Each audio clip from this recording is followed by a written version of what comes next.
Hello friends, कैसे हैं आप सब लोग। चलिए आज हम स्टार्ट करने जा रहे हैं अपनी क्लास नंबर 28 और आपका चैप्टर नंबर 6 बैंकिंग चैप्टर चल रहा है। और आज का टॉपिक है आपका function of central bank means RBI. Central bank basically क्या है कि जितने भी हमारे कंट्री में कमर्शियल बैंकिंग सिस्टम है उन सारे के सारे कमर्शियल बैंकिंग सिस्टम का जो हेड है। अभी हमने पिछली क्लास नंबर 26 और 27 में हमने कमर्शियल बैंक के बारे में पढ़ा था, तो वहाँ जाके आप कमर्शियल बैंक के बारे में पता कर सकते हैं।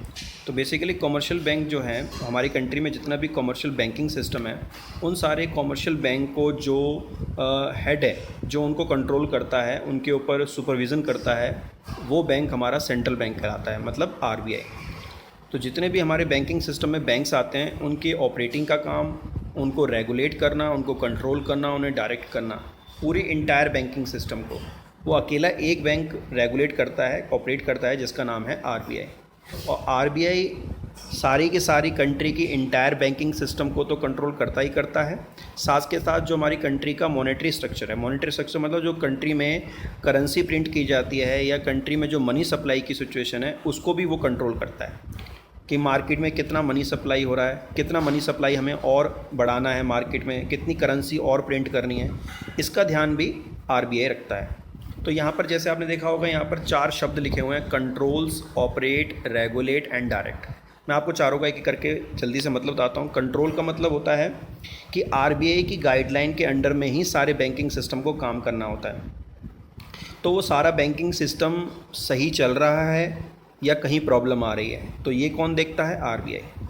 ऑपरेट का मतलब होता है कि जो बैंकिंग सिस्टम चलाया जा रहा है वो चल रहा है ना, कहीं रुका तो नहीं हुआ।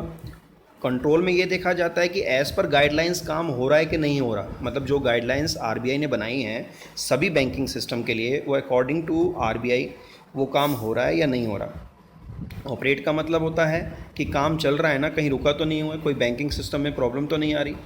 उसके बाद रेगुलेट्स का मतलब है कि जितने भी टाइम टू टाइम जो रूल्स बनाए जाते हैं सभी कमर्शियल बैंकिंग सिस्टम के लिए, जैसे मान लीजिए लोन का रूल बनाया जा रहा है कंट्री में, अगर मान लीजिए इन्फ्लेशन है और इन्फ्लेशन को कंट्रोल करने के लिए बैंक ने क्या कर दिया कि बैंक चाहता है कि मार्केट में लोगों के पास मनी अवेलेबल ना रहे, मनी मार्केट में लोगों के पास ना जाए, तो इसके लिए आरबीआई क्या करता है, लोन के जो रेट है उन्हें हाई कर देता है, इंटरेस्ट रेट बढ़ा देता है, जिससे लोग क्या करते हैं लोन लेने के लिए इंटरेस्टेड नहीं होते, जिससे मार्केट में मनी सप्लाई रुक जाती है और जिससे इन्फ्लेशन कंट्रोल हो जाता है। तो इस तरह के जितने भी बैंकिंग सिस्टम में रिजर्व मेंटेन किए जाते हैं, बैंक जो रूल्स क्रिएट करता है वो रेगुलेशन सिस्टम में आता है। और उसके बाद है आपका डायरेक्ट। बैंक समय समय पर कमर्शियल बैंक्स को डायरेक्शन देता है कि आप अपने जो क्रेडिट सिस्टम है, बेसिकली बैंक का जो मेन फंक्शन होता है वो होता है लोगों से पैसा लेना और उससे क्रेडिट जनरेट करना, लोगों को लोन देना। तो किस तरीके से लोगों को लोन देना है, किस प्रोजेक्ट में पैसा लगाना है, किस तरीके से लोगों का पैसा कितना यूज़ करके लोन में देना है, कितना पैसा आपने बचा के रखना है, किस तरीके से आपने अपने बैंकिंग सिस्टम में प्रॉफिट किस तरीके से बनाना है, किन किन बातों का ध्यान रखना है। तो समय समय पर बैंक क्या करता है, आरबीआई उनको डायरेक्शन देता है। तो आरबीआई जो है वो हमारे पूरे कंट्री के बैंकिंग सिस्टम का कंट्रोलर है और उनके ऊपर उनको क्या करता है, रेगुलेट भी करता है, उनके नियम भी बनाता है। It was establish in April 1, 1935। RBI का जो वर्किंग ऑपरेशन शुरू हुआ था, हालांकि इसकी जो शुरुआत हुई थी इसके लिए जो कानून बनाया गया था वो 1934 में बना दिया गया था, ठीक है। आरबीआई एक्ट बना था, एक लॉ बना था, उस लॉ के अंडर में आरबीआई को एस्टेब्लिश किया गया था। तो पहले आरबीआई एक्ट बना, उसके बाद में फिर बैंकिंग सिस्टम आया, आरबीआई आया। तो 1 अप्रैल 1935 से आरबीआई वर्किंग में आ चुका था। अब हम पढ़ेंगे, डायरेक्टली सीधा आ जाते हैं कि आरबीआई क्या क्या काम करता है, आरबीआई के फंक्शन क्या हैं, क्या क्या वो रोल प्ले करता है। पहला है आपका currency authority. RBI has the sole right of issuing paper currency notes. RBI के पास सोल अथॉरिटी है, अकेली खुद के पास अथॉरिटी है, सिंगल अथॉरिटी खुद के पास है और कोई किसी के पास ये अथॉरिटी नहीं है करेंसी को प्रिंट करने की। लेकिन करेंसी में 1 रुपये का नोट और जितने भी हमारे कॉइन्स यूज़ होते हैं, 1 रुपये का, 2 रुपीज़ का, 5 रुपीज़ का, 10 रुपीज़ का कॉइन, ये हमारे कंट्री का जो मिनिस्ट्री ऑफ फाइनेंस डिपार्टमेंट है, जो सेंट्रल गवर्नमेंट का डिपार्टमेंट है, मिनिस्ट्री ऑफ फाइनेंस, वो इन्हें प्रिंट कराता है, वो इन्हें बनवाता है। इसके अलावा बाकी के 1 रुपीज़ और कॉइन्स को छोड़कर बाकी जितनी भी करेंसी प्रिंट होती है, चाहे वो 10 रुपीज़ की हो, चाहे वो 20 की, 50 की, 100 या फिर 500 या 200 या फिर 1000 रुपीज़ की हो, जो भी करेंसी पेपर प्रिंट होता है वो आपका आजकल तो 1000 का नहीं है, 2000 रुपीज़ का प्रिंट होता है, तो वो हमारा आरबीआई प्रिंट कराता है। चलिए अगला पॉइंट है आपका, all the currency issued by the central bank is it's monetary liability. अगला पॉइंट लिखा हुआ, ये बहुत इंपॉर्टेंट पॉइंट है कि जो भी करेंसी आरबीआई इशू करता है, वो आरबीआई जब करेंसी इशू करता है तो वो करेंसी आरबीआई के लिए एक मॉनेटरी लायबिलिटी होती है। मॉनेटरी लायबिलिटी कैसे होती है? जैसे मान लीजिए कि एक कमर्शियल बैंक है, मैं आपको छोटा सा एग्जांपल देता हूँ। एक कमर्शियल बैंक है, उसके पास कुछ गोल्ड रखा हुआ है, मान लीजिए 5 करोड़ रुपए का।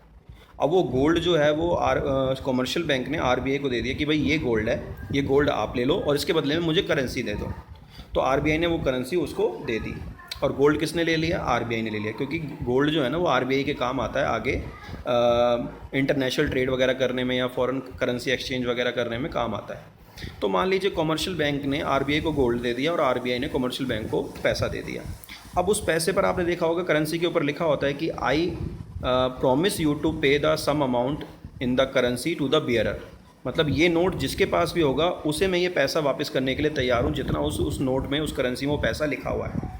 अब मान लीजिए करेंसी के ऊपर लिखा हुआ 2000 रुपीज़, ठीक है। कल को मान लीजिए कमर्शियल बैंक को अपना गोल्ड वापस चाहिए, ठीक है, तो वो करेंसी क्या होगी? वो करेंसी कमर्शियल बैंक आरबीआई को दे देगा। तो आरबीआई क्या करेगा? आरबीआई ने उसमें लिख के दिया है कि मैं आपको यही जितना अमाउंट इसमें लिखा हुआ है उतना अमाउंट में वापस करने के लिए, आपको पे करने के लिए तैयार हूँ। तो वो करेंसी करेंसी क्या है? कमर्शियल बैंक के पास है, तो करेंसी कमर्शियल बैंक क्या करेगा? आरबीआई को वापस कर देगा, क्योंकि आरबीआई ने प्रॉमिस किया उसमें लिख के कि मैं पे करने के लिए तैयार हूँ, और वो गोल्ड अपना वापस ले लेगा। चलिए अब हम पढ़ते हैं advantage of soul authority of notes issue with RBI. RBI के पास जब सोल अथॉरिटी होती है नोट्स को इशू करने की, करेंसी को इशू करने की, तो उसकी क्या क्या एडवांटेज होते हैं। पहला है आपका uniformity in note circulation. Market में आपने देखा होगा कि जितना भी करेंसी मार्केट में सर्कुलेशन में होती है, जितने भी नोट्स सर्कुलेशन में होते हैं, उन सब में यूनिफॉर्मिटी होती है। कहीं भी पूरे कंट्री में आप देख लीजिए, सभी जितनी भी करेंसी यूज़ करते हैं लोग, वो सभी के पास ऑलमोस्ट वो करेंसी सभी के पास अवेलेबल होती है। ऐसा नहीं होता कि किसी स्टेट में कोई करेंसी अवेलेबल है तो दूसरे स्टेट में वो करेंसी है ही नहीं। हर स्टेट में, पूरी कंट्री में, चाहे आप कहीं भी देख लो, हर करेंसी अवेलेबल होती है। तो वो यूनिफॉर्मिटी का रोल प्ले करती है। Power to influence money supply. Current market में जितनी भी करेंसी प्रिंट होकर आती है, जितनी भी करेंसी सर्कुलेशन में आती है, उसे आरबीआई इन्फ्लुएंस करता है। मतलब आरबीआई की परमिशन से ही मार्केट में करेंसी बढ़ती है और मार्केट में करेंसी कंट्रोल में रहती है, जितनी भी करेंसी मार्केट में लाई जाती है। Enables the government to have supervision and control over the central bank. जो आरबीआई है वो गवर्नमेंट को ये पावर देता है कि अगर मैं जो करेंसी प्रिंट कर रहा हूँ, आप मेरे ऊपर अपना कंट्रोल कर सकते हो। इसका मतलब ये नहीं है कि मेरे पास अगर सोल अथॉरिटी है तो मैं जितना मन चाहे अपनी करेंसी प्रिंट कर सकता हूँ, नहीं। साथ के साथ आरबीआई ने गवर्नमेंट को ये पावर दे रखी है कि मैं जितनी करेंसी प्रिंट करूँगा पहले आपसे पूछ के करूँगा। आप मेरे ऊपर कंट्रोल कर सकते हैं, मुझे बता सकते हैं कि मुझे कंट्री में करेंसी प्रिंट करनी चाहिए या नहीं करनी चाहिए। तो सेंट्रल गवर्नमेंट के पास ये पावर दी जाती है कि करेंसी को प्रिंट करते समय वो उसके ऊपर सुपरविजन भी कर सकते हैं, देख भी सकते हैं कि करेंसी क्या प्रिंट हो रही है, कितने अमाउंट की प्रिंट हो रही है, और कितनी मार्केट में करेंसी सर्कुलेट हो रही है। फोर्थ पॉइंट है ensure public faith in the currency system. और साथ के साथ आरबीआई लोगों का विश्वास बनाए रखती है कि जो करेंसी हम आपको प्रिंट करके दे रहे हैं, ऐसी करेंसी और कोई प्रिंट कर नहीं सकता। तो आप देखते होंगे कि करेंसी जब प्रिंट की जाती है तो उसमें बारीकी से काम किया जाता है ताकि कोई उसकी कॉपी ना कर ले। अगला पॉइंट है stabilisation of internal and external value of currency. किसी भी करेंसी की वैल्यू जो होती है वो डिपेंड करती है उसके क्वांटिटी के ऊपर, उसकी लिमिट के ऊपर। अगर किसी भी कंट्री में गवर्नमेंट अगर एक्सेस मनी प्रिंट कर देती है, एक्सेस मनी सप्लाई कर देती है प्रिंट करके, तो उसके दो नुकसान होते हैं। एक तो उसकी वैल्यू गिर जाती है, क्योंकि जो चीज़ हमारे पास लिमिट से ज़्यादा होती है उसकी वैल्यू हमेशा गिरती है। और दूसरा, अगर जो करेंसी अगर कोई गवर्नमेंट मार्केट में डालती है तो लोगों की ना उससे परचेजिंग पावर बढ़ जाती है, और उससे होता क्या है, कंट्री में इन्फ्लेशन जनरेट हो जाता है। तो इसीलिए आरबीआई ये हमेशा ध्यान रखता है, कोशिश करता है कि मार्केट में सिर्फ उतनी करेंसी प्रिंट करे जितनी करेंसी की ज़रूरत है। तो उससे क्या होता है कि एक तो इंटरनल उसकी वैल्यू लोगों की नज़रों में स्टेबलाइज रहती है, और जो मार्केट में उसका जो स्टैंडर्ड बना हुआ है, जो लोग हमारी इंडियन करेंसी को एक्सचेंज करते हैं अपनी करेंसी के साथ, उसमें भी स्टेबलाइजेशन रहता है। अगर हम ज़्यादा करेंसी प्रिंट कर देंगे तो मार्केट में जो क्या होगा कि इंपोर्ट और एक्सपोर्ट्स बढ़ेगा। अगर मान लीजिए मार्केट में अगर हम करेंसी ज़्यादा प्रिंट कर देंगे तो उससे क्या होगा, इंपोर्ट और एक्सपोर्ट दोनों पे फ़र्क पड़ेगा, और उससे हमारी जो इंडियन करेंसी है उसकी जो वैल्यू है, एक्सटर्नल वैल्यू, वो कहीं ना कहीं अफेक्ट होगी। तो इसीलिए जो आरबीआई है वो एक लिमिट के हिसाब से करेंसी प्रिंट करता है ताकि इंटरनल और एक्सटर्नल वैल्यू उसकी स्टेबलाइज रहे। उसके बाद है नेक्स्ट आपका second point, banker to the government. Banker to the government का मतलब यह होता है कि आरबीआई जो है वो गवर्नमेंट के लिए एक बैंक का रोल प्ले करता है। जैसे हम लोगों के लिए, जनरल पीपल के लिए कमर्शियल बैंक होते हैं पैसे जमा कराने के लिए, ट्रांजैक्शन करने के लिए, इसी तरीके से गवर्नमेंट के पास जब पैसा आता है या गवर्नमेंट को किसी को पैसा देना होता है तो गवर्नमेंट अपना पैसा लेने और देने का काम कहाँ से कराता है? आरबीआई के थ्रू कराता है। इसलिए गवर्नमेंट के लिए, जैसे हमारे लिए कमर्शियल बैंक होता है काम करने के लिए, पैसा जमा कराने के लिए, निकालने के लिए, इसी तरीके से पैसा जमा कराने के लिए और निकालने के लिए गवर्नमेंट जो होती है, सेंट्रल गवर्नमेंट जो होती है, वो आरबीआई का यूज़ करती है। तो आरबीआई जो है वो गवर्नमेंट के लिए एक बैंकर है। तो RBI act as a banker, agent and financial adviser, 3 तरह के रोल प्ले करता है आरबीआई। एक तो बैंकर का, गवर्नमेंट का जो पैसा होता है वो अपने पास जमा करता है, गवर्नमेंट के बिहाफ पर फिर पैसा पे भी करता है जो गवर्नमेंट को जिसको देना होता है। एंड एजेंट, जितने भी इंटरनेशनल लेवल पर जब ट्रेडिंग की जाती है गवर्नमेंट की, गवर्नमेंट जब इंटरनेशनल लेवल पर एक्सपोर्ट इंपोर्ट करती है तो एक एजेंट की तरह भी रोल प्ले करता है। जैसे मान लीजिए कि इंटरनेशनल मॉनेटरी फंड या वर्ल्ड बैंक से अगर गवर्नमेंट को लोन लेना है तो उसके लिए आरबीआई बीच में आता है और लोन के लिए हेल्प कराता है। उसके बाद फाइनेंशियल एडवाइज़र, फाइनेंशियल एडवाइज़र का मतलब ये होता है कि जब मार्केट में इकोनॉमिक कंडीशंस फ्लक्चुएट होती है, इन्फ्लेशन सिचुएशन आती है या डिफ्लेशन सिचुएशन आती है या बूम पीरियड आता है या फिर आपका रिसेशन आता है, तो समय समय पर जो आरबीआई होता है वो गवर्नमेंट को एडवाइस करता है फाइनेंशियली कि मार्केट में हमें और करेंसी प्रिंट करनी चाहिए या हमें मार्केट में इंटरेस्ट रेट बढ़ा देना चाहिए। तो फाइनेंशियली भी जो आरबीआई है वो बैंक गवर्नमेंट को एडवाइस करता रहता है to the central government and all the state government. सिर्फ सेंट्रल गवर्नमेंट को नहीं, जो हमारी स्टेट गवर्नमेंट्स हैं उनको भी एडवाइस करता रहता है कि फाइनेंशियली किस तरीके से आपको अपने स्टेट के लिए क्या क्या किस तरीके से काम करना चाहिए, किस तरीके से आपको स्टेट में डेवलपमेंट का काम करना चाहिए, कैसे अपने अर्निंग के सोर्स बढ़ाने चाहिए। तो ये सारी जानकारी जो है वो सेंट्रल और स्टेट गवर्नमेंट को दी जाती है आरबीआई के द्वारा।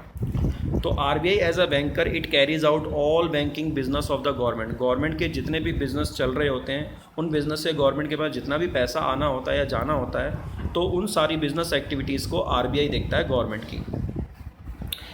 कैसे देखता है? It maintains a current account. RBI क्या करता है? अपने पास एक करंट अकाउंट मेंटेन करता है for keeping their cash balance. जितना भी गवर्नमेंट का कैश का बैलेंस होता है वो सारा करंट अकाउंट में डाला जाता है, डेबिट क्रेडिट किया जाता है। जैसे अकाउंट्स में पढ़ते हैं, जितना भी पैसा आता है वो आपका क्रेडिट किया जाता है, आरबीआई क्रेडिट करता है, और जितना पैसा गवर्नमेंट जब वापस लेती है अपना तो उसको डेबिट किया जाता है। सेकेंड पॉइंट है, it gives loan and advances to the government for temporary periods.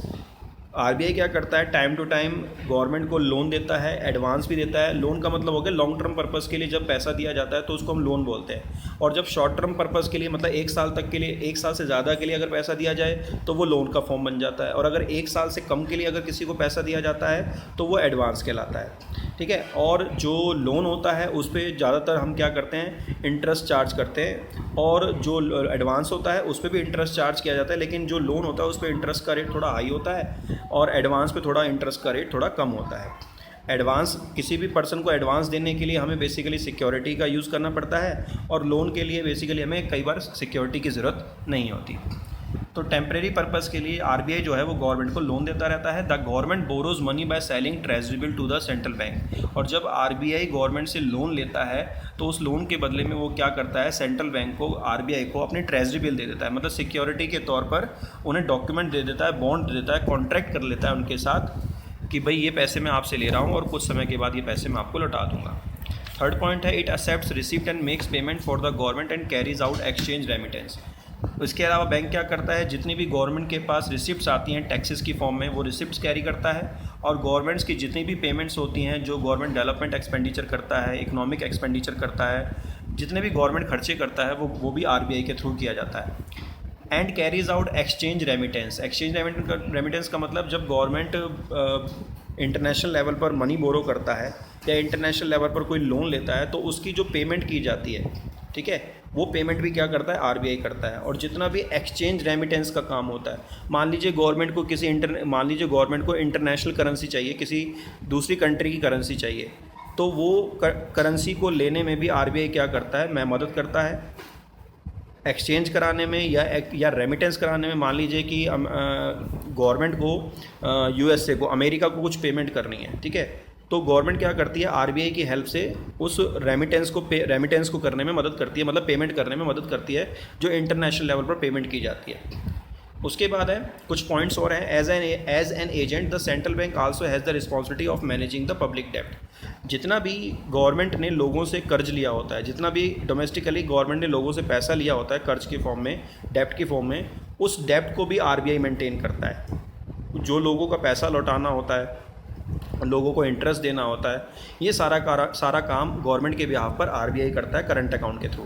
As a financial adviser the central bank advise the firm to time on the economic, financial and monetary matter.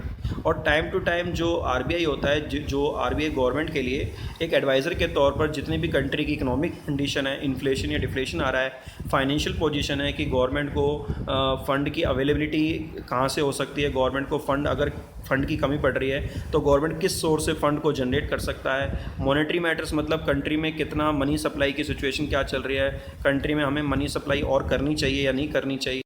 उसके बाद next point है आपका controller of money supply and credit.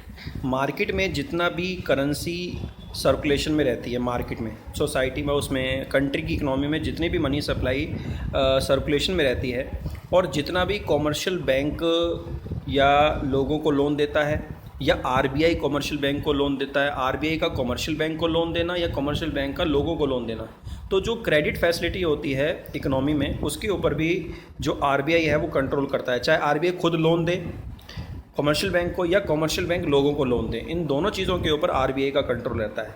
और plus market में जितनी भी currency डाली जाती है, कितनी करेंसी प्रिंट की जाती है, वो करेंसी मार्केट में कितनी सर्कुलेट हो रही है, उसके ऊपर भी आरबीआई कंट्रोल करता है। तो as a RBI has the sole monopoly in currency issue, कितनी करेंसी मार्केट में प्रिंट की जाएगी, कितनी करेंसी हमें मार्केट में और डालनी है। इट कैन कंट्रोल क्रेडिट, और साथ के साथ जो मार्केट में क्रेडिट सिस्टम है, जो लोन देने का सिस्टम है, उसका जो कंट्रोलिंग सिस्टम हो गया वो भी आरबीआई के पास होता है। And the supply of money, और जो मार्केट में मनी की सप्लाई है उसके ऊपर भी आरबीआई क्या करता है, कंट्रोल करता है। तो as a RBI has a sole monopoly in currency issue, currency issue करने में आरबीआई की मोनोपोली होती है, और वो साथ के साथ मनी सप्लाई को कंट्रोल करता है और क्रेडिट सिस्टम को भी कंट्रोल करता है। तो चलिए पहला पढ़ते हैं हम बैंक रेट। बैंक रेट का मतलब होता है वो रेट जिस रेट पर कॉमर्शियल बैंक आरबीआई से लोन लेता है। मान लीजिए कॉमर्शियल बैंक को लॉन्ग टर्म पर्पस के लिए कुछ पैसे की ज़रूरत है, 1 साल से ज़्यादा के लिए कोई लोन चाहिए कॉमर्शियल बैंक्स को कंट्री के, तो वो कॉमर्शियल बैंक जिस रेट पर आरबीआई से लोन लेगा वो आपका बैंक रेट कहलाता है। तो इन्फ्लेशन का टाइम जब आता है ना, तो यही बैंक रेट जो होता है वो आरबीआई जो है वो हाई कर देता है। हाई करने से होता क्या है, मान लीजिए इन्फ्लेशन की सिचुएशन है, मार्केट में लोगों के पास पैसा ज़्यादा आ गया, अब उस पैसे को कंट्रोल करना है, तो आरबीआई क्या करेगा, कॉमर्शियल बैंक को लोन नहीं देगा, क्योंकि अगर आरबीआई ने कॉमर्शियल बैंक को लोन दे दिया तो लोगों के पास और पैसा पहुंच जाएगा। तो इन सिचुएशन ऑफ इन्फ्लेशन की सिचुएशन के दौरान जो ये बैंक रेट होता है, जिस रेट पर कॉमर्शियल बैंक आरबीआई से लोन लेता है, वहाँ पर आरबीआई क्या करता है, अपने इस बैंक रेट को बढ़ा देता है, जिससे कॉमर्शियल बैंक लोन लेने में तैयार नहीं हो पाता है, लोन नहीं ले पाता है। और कॉमर्शियल बैंक लोन नहीं लेगा तो लोगों के पास पैसा भी नहीं जाएगा। उसके बाद है open market operation. Open market operation का मतलब होता है ये एक ऐसी मार्केट होती है जहाँ पर कॉमर्शियल बैंक लोगों को या कॉमर्शियल बैंक को इनवाइट करता है कि हम ये सिक्योरिटीज़ डाल रहे हैं, अगर आपको इसमें पैसा लगाना है तो आप इसमें पैसा लगा सकते हो। मतलब ओपन मार्केट जो सिचुएशन है वो एक इन्वेस्टमेंट सिचुएशन है, जहाँ पर गवर्नमेंट इनवाइट करता है पब्लिक और कॉमर्शियल बैंक को कि हमारी इन सिक्योरिटीज़ में आप पैसा लगाओ और हम आपको ब्याज देंगे। और जब बैंक को ऐसा लगता है कि भाई मार्केट में पैसे की बहुत कमी है, मार्केट में डिफ्लेशन सिचुएशन है, मार्केट में पैसे की बहुत कमी है, एग्रीगेट डिमांड गिर रही है, तो गवर्नमेंट क्या करती है, इन्हीं सिक्योरिटीज़ को वापस परचेज़ करके अपने कॉमर्शियल बैंक और लोगों से वापस उनको लेके लोगों को पैसा वापस कर देती है।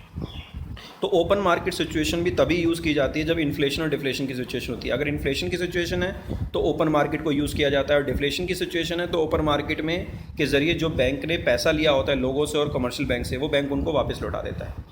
तीसरा है आपका legal reserve requirement. Legal reserve requirement basically क्या है कि आरबीआई के द्वारा बनाया गया एक लॉ है, जिसके अंडर में ये बताया जाता है कि जितने भी कॉमर्शियल बैंकिंग सिस्टम है इंडिया में, उन लोगों को क्या करना है, कॉमर्शियल बैंकिंग सिस्टम को, कि जितना भी पैसा लोग बैंक में जमा कराएंगे उसका एक सर्टेन परसेंटेज अमाउंट बैंक को आरबीआई के पास और थोड़ा बहुत अपने पास बचा के रखना है, और बाकी पैसे को लोन की फॉर्म में दे देना है। तो सीआरआर और एसएलआर बेसिकली वो परसेंटेज अमाउंट होता है जो आरबीआई गाइड करता है लॉ की फॉर्म में कॉमर्शियल बैंक को कि इतना पैसा आप मेरे पास और अपने पास बचा के रखें, बाकी पैसे को अपना लोन दे दें लोगों को।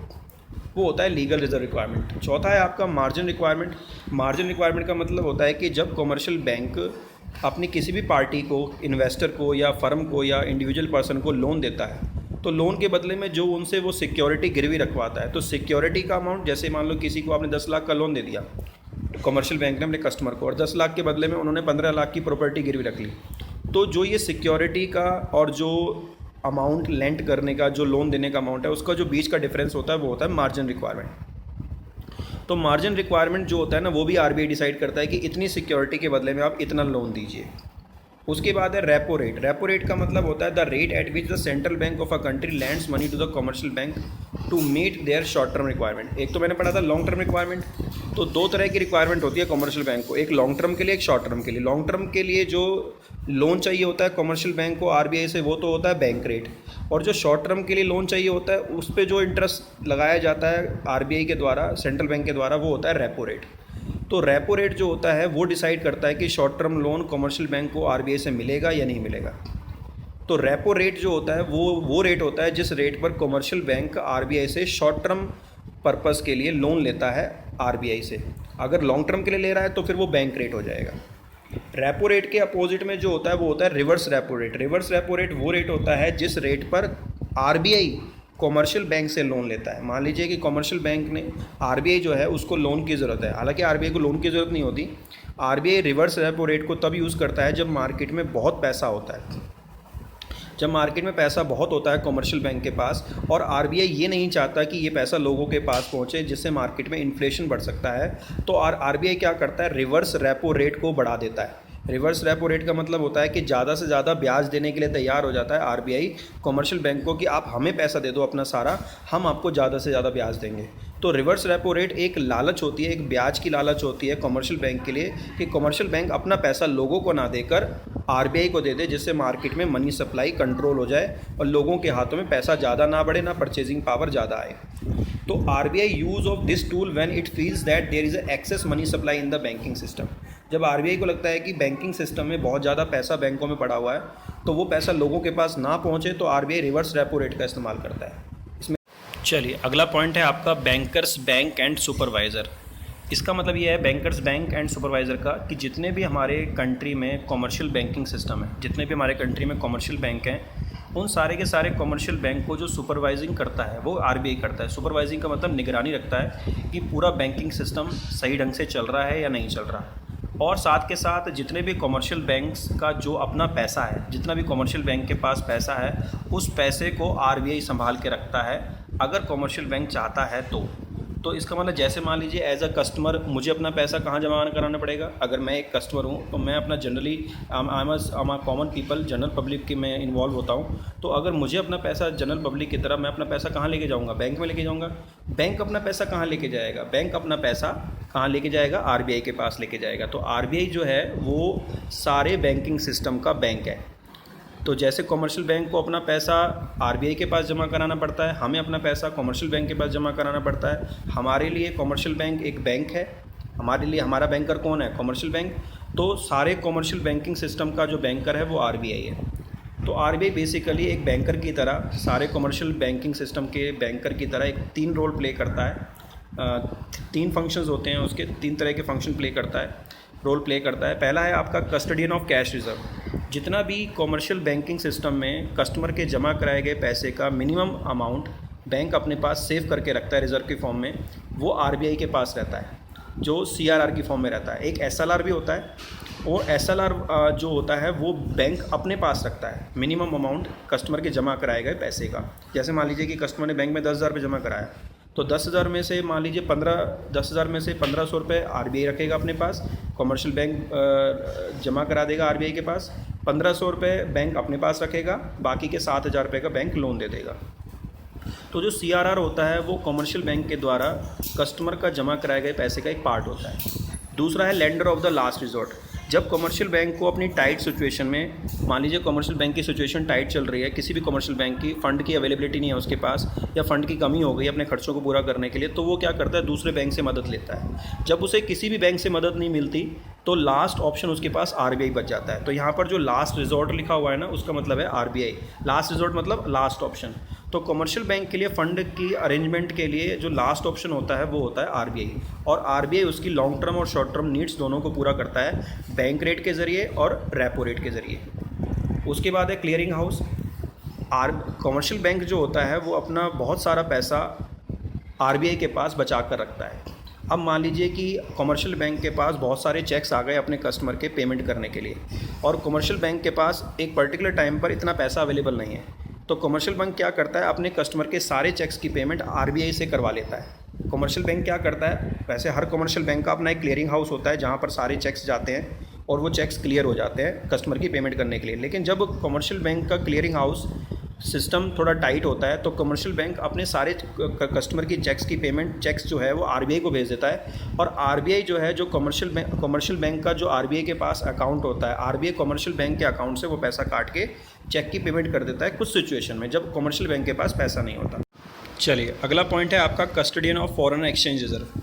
Custodian of foreign exchange reserve का मतलब होता है कि हमारी कंट्री में जितना भी दूसरी कंट्री का रिज़र्व है, दूसरी कंट्री की जो करेंसी का रिज़र्व है, वो आरबीआई अपने पास कंट्रोल करके रखता है, आरबीआई अपने पास मेंटेन करके रखता है। और साथ के साथ आरबीआई जो है वो फॉरेन एक्सचेंज रिजर्व का कस्टडियन तो है ही है, हमारे कंट्री में जितना भी गोल्ड का स्टॉक है वो भी आरबीआई के पास स्टॉक स्टोर रहता है, एज अ कस्टडियन आरबीआई उसे अपने पास संभाल के रखता है। तो custodian of foreign exchange reserve इस फंक्शन की वजह से जो आरबीआई है उसको एक पावर दी जाती है कि जितना भी हमारे कंट्री में फॉरेन एक्सचेंज है उसको कंट्रोल करना आरबीआई के हाथों में है। जब भी आरबीआई को लगे कि हमारी कंट्री में फॉरेन एक्सचेंज रिजर्व किसी कंट्री का कम हो रहा है, ठीक है, तो जल्दी से जल्दी उसको ख़रीद ले। या जब भी आरबीआई को लगता है कि हमारी कंट्री में फॉरेन एक्सचेंज रिजर्व बहुत ज़्यादा मात्रा में इकट्ठा हो गया है, तो ज़्यादा से ज़्यादा लोगों को बोले कि फ़ॉरेन एक्सचेंज रिजर्व जो है उसका इस्तेमाल करें और जो भी आपको इंपोर्ट करना है वो इसे इंपोर्ट करें। तो आरबीआई क्या करता है, एक बैलेंस मेंटेन करके चलता है रिज़र्व का, ना तो ज़्यादा लेके चलता है ना ही कम लेके चलता है। ज़्यादा रखना रिज़र्व भी बहुत नुकसानदायक है, उससे क्या होता है कि जो कंट्री में रिज़र्व है वो ज़्यादा मात्रा में स्टॉक होने का मतलब है कि फ़ंड का ब्लॉक होना। तो एक रिज़र्व का बैलेंस मेंटेन करके चलता है ताकि लोगों को फॉरेन एक्सचेंज रिज़र्व जो है उसको रिज़र्व को जब लोगों को यूज़ करना पड़ेगा उस रिज़र्व को, तो लोगों को वो रिज़र्व महंगा ना पड़े, क्योंकि जब भी लोगों को पेमेंट करनी पड़ेगी अपने इंपोर्ट की तो वो आरबीआई के पास जाते हैं फॉरेन एक्सचेंज रिज़र्व के लिए। अब फॉरेन एक्सचेंज रिज़र्व के कस्टडियन होने के क्या ऑब्जेक्टिव है, आरबीआई ऐसा क्यों करता है कस्टडियन होने का, वो अपने पास रिज़र्व क्यों रखता है? It helps in stabilising the external value of currency.